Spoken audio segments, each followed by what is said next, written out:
نہ جانے اس بچے کا کیا بنے گا۔ اس کے بھائی تو اسے نوچ کھائیں گے، کیونکہ شفیق صاحب کو اس بات کا اندازہ ہو گیا تھا کہ سکینہ کے بھائی صرف اور صرف پیسے کے پجاری ہیں۔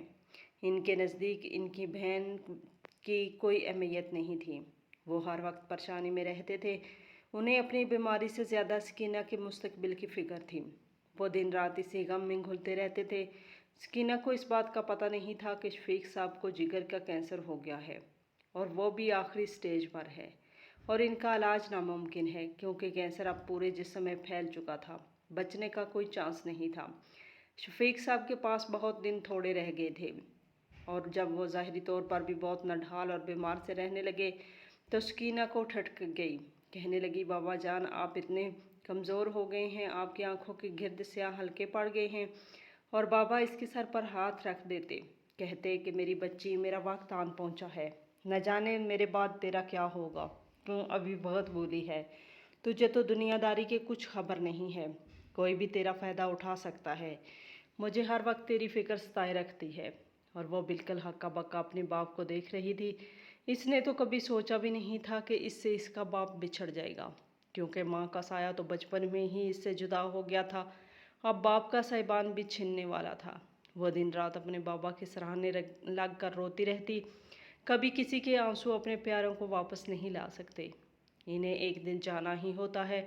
ہمیں بالکل اکیلا چھوڑ کر وہ دن قیامت بن کر شروع ہوا تھا، اور اس کی زندگی بکھر کر رہ گئی تھی، کیونکہ شفیق صاحب جس دن مر گئے تھے، سکینہ کے سارے خواب اور ساری خواہشیں بھی ان کے ساتھ قبر میں دفن ہو چکی تھی، اور وہ منو مٹی تلے سو چکی تھی۔ سکینہ ابھی اپنے باپ کے غم سے نہیں نکلی تھی کہ اس کے بھائی اس کے سر پر سوار ہو گئے اور کہا کہ تمہاری شادی کرنی ہے، اور سکینہ ان کو بس دیکھنے لگی جیسے ان کے سر پر سینگ آ گئی ہوں۔ کہنے لگی، کیا مطلب ہے بھائی؟ بابا کو مرے ہوئے ابھی وقت ہی کتنا ہوا ہے، آپ کو میری فکر کیوں ستا رہی ہے؟ کیا میں آپ پر بوجھ ہو گئی ہوں؟ مگر اس کے بھائی جذبات سے آری لہجے میں بولے کہ جلد سے جلد بہن کے سر سے سبکدوش ہونا چاہتے ہیں۔ بابا جان کی بھی یہی نصیحت تھی کہ سکینہ کی شادی جلدی کر دینا، کیونکہ بچیاں اپنے گھروں میں ہی اچھی لگتی ہیں، ماں باپ کا گھر تو ان کے لیے پرایا ہوتا ہے، ایک مہمان خانہ ہوتا ہے، آخر کب تک اس مہمان خانے میں ٹھہرا جا سکتا ہے؟ سکینہ اپنے بھائیوں کی بات سن کر زار اختار رونے لگی۔ کہنے لگی کہ میں آپ کو کبھی بھی تنگ نہیں کروں گی، آپ پر کبھی بوجھ نہیں بن کر رہوں گی، خدا کے لیے مجھے میرے گھر میں رہنے دیجیے، مجھے میرے بابا کے گھر میں رہنا ہے، ان کی یادیں ہیں اس گھر میں ہر وقت ان کی یادوں میں کھونا چاہتی ہوں، انہیں میں محسوس کرنا چاہتی ہوں، ان کے کمرے میں رہنا چاہتی ہوں، میں آپ کو کبھی تنگ نہیں کروں گی، خدا کے لیے اتنا بڑا فیصلہ، اتنا بڑا ظلم مت کیجیے۔ مگر بھائی فیصلہ کر چکے تھے، تو وہ بس اپنی رائے مسلط کرنے آئے تھے، نہ کہ سکینہ کی رائے مانگنے، اور اس کی آہو بکا اور جذباتی بلیک میلنگ سننے سکینہ روتی دھوتی رہی، اور اس نے رخصتی کا دن بھی آ گیا۔